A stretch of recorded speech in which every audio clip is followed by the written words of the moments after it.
Mister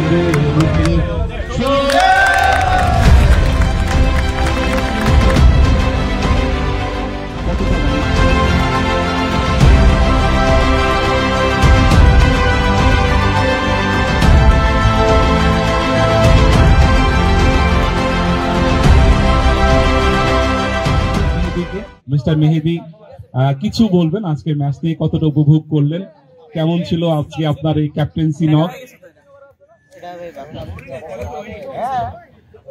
মেহেদী ভাই পুরো পুরো পরিবার নিয়ে এসেছেন, ভাবি এসেছেন আমার মাঝে, আপনার সাক্ষাৎকার দেখলে হয়তো তিনি আরেকটু খুশি হতেন। বাচ্চাদের নিয়ে এসেছেন। মেহেদী ভাই আপনাকে অভিনন্দন। ম্যাচটা যাই হোক, কতটা উপভোগ করলেন? আমার ধারণা যে আমাদের পাশাপাশি দর্শক সারিতে যারা ছিল তারা খুব এনজয় করছে। তো আমাদের প্ল্যান আছে যে আমাদের হচ্ছে নেক্সট দুটা ম্যাচে শুধু আমাদের ব্যাচের বাইরে কাউকে না খেলাবো। তো আমাদের 34 ওল্ড বয়েজ, আমরা ওল্ড হিসেবে ওল্ড ইজ গোল্ড। তো সবাই আমাদের জন্য দোয়া রাখবেন, আর ইনশাল্লাহ নেক্সট ম্যাচগুলোতে আমরা আমাদের পরিবারের পরিজন সহ মাঠে আসার চেষ্টা করব। ধন্যবাদ। Old is gold. মেহেদী ভাই সানিকে কেন পরে আনলেন? সানিকে কি আরেকটু আগে আনা যেত না? সানিকে আসলে পরে আনার, সানিকে দলে রাখারই প্ল্যান ছিল না। দুর্ভাগ্যবশত আসলে আমাদের 11 জন ফিল আপ না হওয়াতে সানিকে ধরে রাখতে আমরা বাধ্য হয়েছি। তো এটা সানির জন্য বড় পাওনা, আই থিঙ্ক, যে সে দলে চান্স পাইছে। এত বড় একটা দলে চান্স পাওয়া গৌরবের বিষয়। আমি আসলে আয়োজক কমিটিকে অসংখ্য ধন্যবাদ যে তারা এত কষ্ট করে এত সুন্দর একটা টুর্নামেন্ট আয়োজন করার জন্য, বিশেষ করে এখানে নাবিল, মামুন, টিটু এদের কথা না বললে নয়, যে তারা টুর্নামেন্টের শুরু থেকে এখানে মেম্বারশিপ কমিটির মেম্বারশিপ সবকিছু মিলাই তারা যে আয়োজনটা করছে এটা ডেফিনেটলি প্রশংসার দাবিদার। আর আমরা আশা করব যে তারা এই টুর্নামেন্টের জাস্ট এক সপ্তাহ আগে তারা আরেকটি সাকসেসফুল ব্যাডমিন্টন টুর্নামেন্ট সম্পন্ন করছে, এটা আই থিঙ্ক আপনারা জানেন কিনা।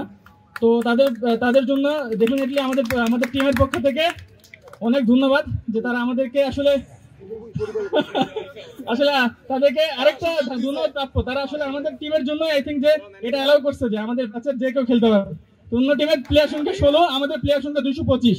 তো আমরা 225 জনকেই ইনশাল্লাহ টিমে দেখতে চাই। মেহেদী ভাই অসংখ্য ধন্যবাদ আপনার জন্য, আপনার দলের জন্য। নিঃসন্দেহে পরবর্তী ম্যাচে আপনারা অবশ্যই ঘুরে দাঁড়াবেন ইনশাল্লাহ। আপনারা দোয়া করবেন, আমরা ঘুরে না দাঁড়ালে প্রতিপক্ষ ঘুরে দাঁড়াবে ইনশাল্লাহ।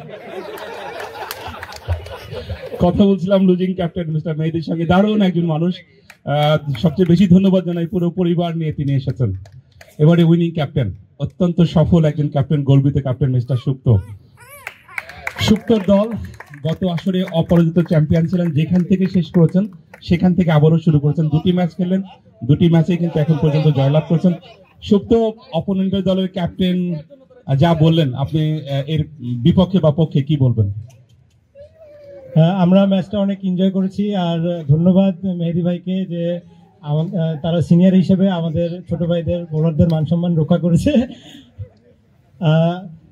এবং তারাও সবাই ব্যাটিং এর সুযোগ পেয়েছে, এই জন্য তাদেরকে ধন্যবাদ। দারুণ ছিল সবকিছু মিলে। আজকে দলের অন্যান্য দলের খেলাগুলো দেখেছেন, সবকিছু মিলেই 9টি দলের খেলা আপনারা দেখে ফেলেছেন এবং খোঁজ খবর নিয়েছেন। সব দেখে কি মনে হচ্ছে যে এবার কিভাবে গেম প্ল্যানটা, পরবর্তী গেম প্ল্যানটা কিভাবে করছেন, দলকে কোন পর্যায়ে নিয়ে যেতে যাচ্ছেন? অবশ্যই আমরা চ্যাম্পিয়ন হওয়ার জন্যই খেলতেছি। এই টুর্নামেন্টে অনেকগুলো ভালো দল আছে, সবাই ভালো খেলতেছে। আশা করি আমরা আমাদের বেস্টটা দিতে পারলে আমরা আমাদের কাঙ্ক্ষিত লক্ষ্যে পৌঁছাতে পারবো। সুপ্ত, গত খেলার পরে একটা টিম ডিনার ছিল, আজকে কিছু আশা করছেন কিনা কর্মকর্তাদের কাছ থেকে? আমাদের এখানে ম্যাচ অফিসিয়ালরা উপস্থিত আছেন, এই ব্যাপারে তারাই ডিসিশন নেবেন। আশা করি টিমের জন্য ভালো কিছু হবে। সুপ্ত, অসংখ্য ধন্যবাদ, আগামীর জন্য শুভকামনা রইল। ধন্যবাদ কমিশন। এবারে সেই মাহেন্দ্র খন, সেই player of the match. Player of the ম্যাচের জন্য আসলে সিলেকশনটা তেমন নেই, যেটি বলছিলাম যে আসিফ ব্যাটিং করেছেন, আশিক, জাহিদ প্রত্যেকেই ভালো খেলেছে। যেহেতু কোনো উইকেটের পতন ঘটেনি, নাইম 7 বল থেকে 20 রান করেছেন। মিস্টার ফজলে রাব্বি 15 বল থেকে 35 রান, একাধিক ছক্কার মার, 4-এর মার। আজকের খেলার বিচারে মামুন তথা আমাদের ম্যাচ কমিশনার, অতিথিদের বিচারে, আম্পায়ারদের বিচারে আজকের খেলার player of the match none other than mister Fazle Rabbi. Fazle Rabbi প্রথম খেলায় তিনি প্লেয়ার অফ দ্য ম্যাচ ছিলেন। আজকে প্লেয়ার অফ দ্য ম্যাচ আমাদের গেস্ট হচ্ছেন এনায়েত ভাই রয়েছেন, আমাদের ডালিম স্যার রয়েছেন। মোহিত ভাই একটু হাত দেন। Fazle Rabbi please. Fazle Rabbi player of the match. Back to back, কি ব্যাটে, কি বলে, কি ফিল্ডিং এ, কি বুদ্ধিতে, সবকিছুকে এই দলকে ওতপ্রোতভাবে দলের সঙ্গে দলের জয়ের সঙ্গে তিনি জড়িত রয়েছেন। হ্যাঁ, 42 ব্যাচের ওখানে Fazle Rabbi. Rabbi back to back player of the match, আরো একবার অভিনন্দন। থ্যাংক ইউ ভাই, আলহামদুলিল্লাহ আজকে আমরা ভালো খেলে ম্যাচটা জিততে পারছি। আমাদের আসলে কপালে ব্যাটিংটা যে কবে আসবে, আমরা রেগুলার টিমগুলোর সঙ্গে খেলতেছি এবং আমরা প্রথমে টসে জিতে আমরা ফিল্ডিং পাচ্ছি। আমরা চাচ্ছি যে আমাদের যারা প্লেয়ার আছে, আমাদের বিগ ম্যাচ আসুটেক্সের আগে আমরা যদি একটু সবাই ব্যাটিং করতে পারতাম, এটা আমাদের সবার জন্য একটা পজিটিভ ছিল। বাট আনফরচুনেট আজকেও আমরা বোলিং পাইছি, এটা আর কি। আমাদের নাইম সম্পর্কে একটু বলবেন, নাইম কতটা সাপোর্ট দিয়েছে আজকে আপনার এই প্লেয়ার অফ দ্য ম্যাচের, বা উদ্বোধনী জুটিটা কতটা উপভোগ করেছেন? আমি এটা বিশ্বাস করি, আমাদের প্রত্যেকটা প্লেয়ার যদি সুযোগ পায় ইন্ডিভিজুয়ালি সবাই ম্যান অফ দ্য ম্যাচ হওয়ার যোগ্যতা রাখে। হ্যাঁ, বাট আমাদের এখানে ক্যাপ্টেন ডিসিশন নিল যে যাওয়া থেকে শুরু করে তাড়াতাড়ি শেষ করে আসে, এই ধরনের। আসলে আমাদের যে কেউ যদি নামতো ওপেনিং এ, যদি ব্যাটিং পাইতো, সেই ম্যান অফ দ্য ম্যাচ হইতো, এটা আমি বলবো। গত দিন একটি প্রশ্ন করেছিলাম, প্লেয়ার অফ দ্য ম্যাচের ট্রফিটাকে ডেডিকেটেড করবেন, আজকের ট্রফিটার ডেডিকেশনটা কার জন্য হবে? আজকেও আমার ছেলের জন্য, ইনশাআল্লাহ। রবি, আরো একবার অভিনন্দন।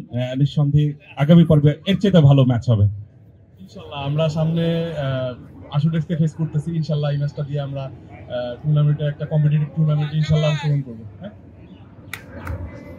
অসংখ্য ধন্যবাদ Fazle Rabbi, player of the match.